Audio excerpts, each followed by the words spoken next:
Nosotros, aunque estamos en una pausa, seguimos debatiendo y Ricardo estaba contándonos a Juan y a mí algo muy interesante que te invito a que escuches tú también, Dan, porque es una reflexión interesante. Lo que yo digo es que hay un tema de la legislación internacional. En algún minuto se encontró una salida para el terrorismo con el enemigo combatiente.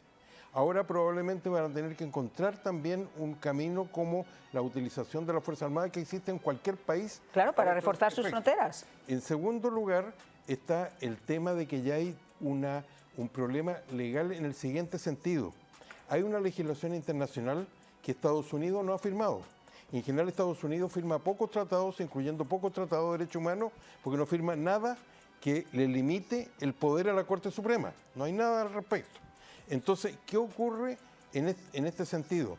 Que hay una situación en la cual se está violando la ley norteamericana, que debe ser respetada, modernizada. Pero parte por el respeto, porque se aplica una legislación internacional, donde, de acuerdo a las Naciones Unidas, no existe la ilegalidad en la inmigración, sino que existen solo irregulares. Bueno. Y de ahí este invento que han hecho, que uno puede pedir una audiencia para 10 o 15 años más, y dice derecho político, y eso es una violación clara de la ley norteamericana. Lo último que yo mencionaría es lo siguiente: la necesidad de establecer una relación positiva no solo con los países de los cuales vienen los inmigrantes, sino también con los países que han sufrido este problema.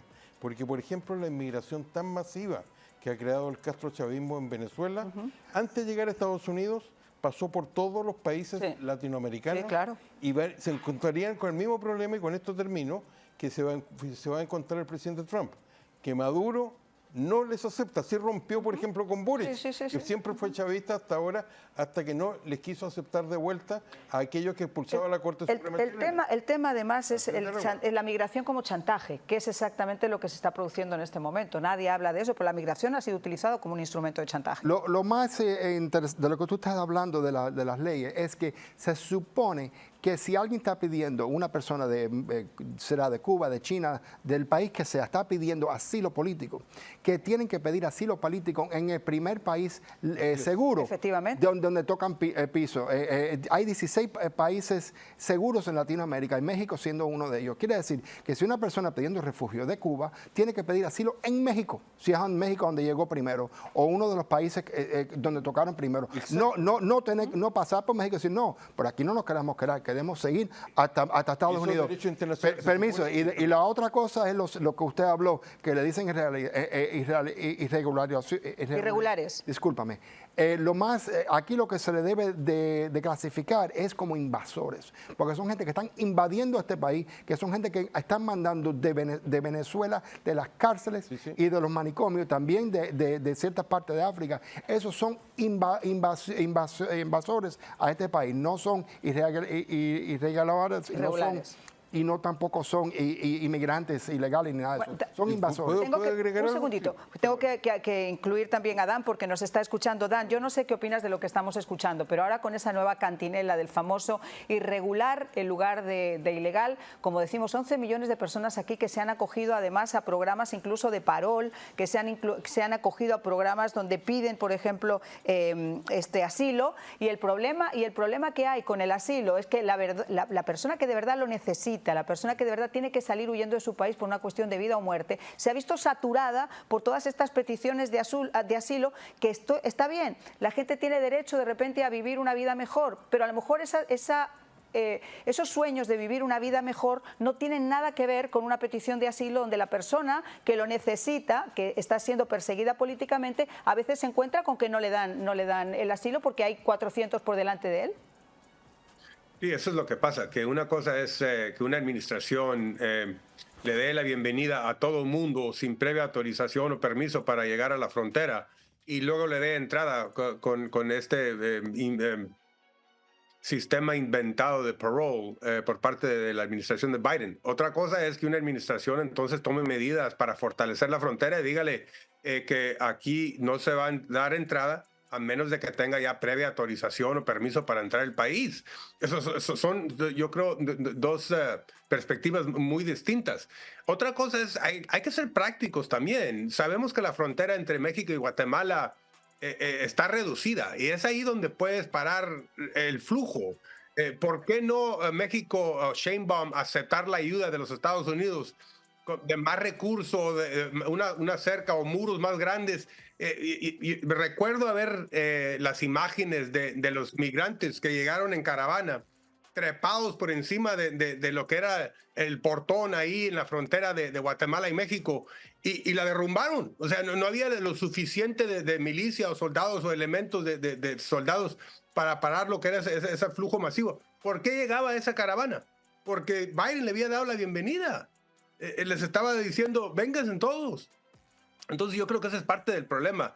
Primero, hay que fortalecer la frontera. Segundo, vamos a exigirle al Congreso, que están en el reloj, que actúen ya, que nos den nuevas leyes, nuevas reformas para darle certeza y disuadir a tanta persona que venga a la frontera sin previa autorización.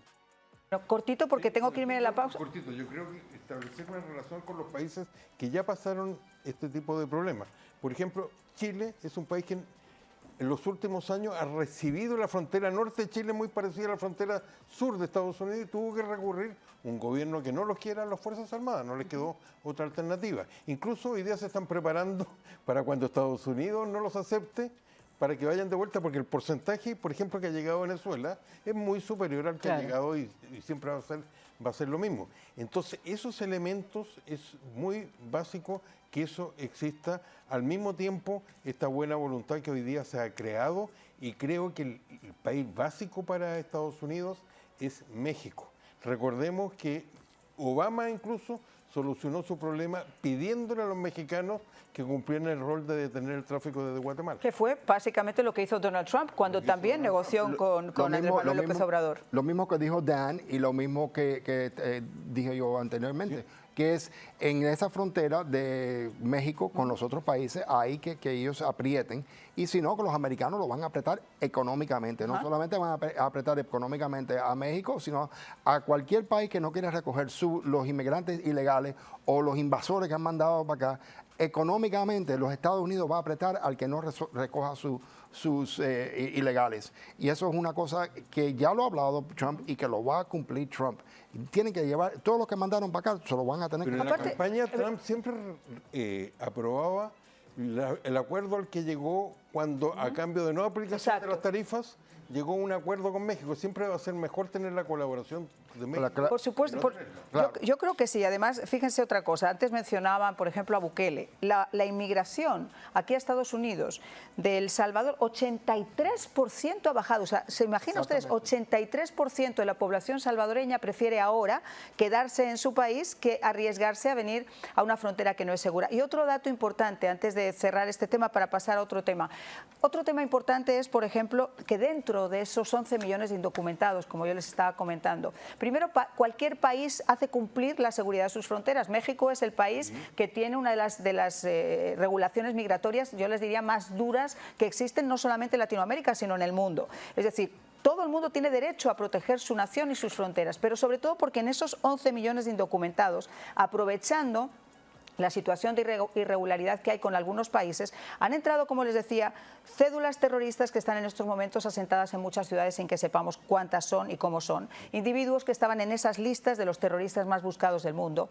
La gente del Tren de Aragua, que no le tengo que decir lo que hacen, ultranacional, que están ya sembrándose en diferentes países, que se hacen además acopio del narcotráfico de las ciudades, del crimen organizado en las ciudades, que son además sicarios, hacen el sicariato internacional y lo vimos también en Chile. Es decir, todos esos elementos, de alguna manera, cualquier nación tiene no solamente el derecho, sino la obligación de librarle de ellos al resto de sus ciudadanos. Una pausa y regresamos.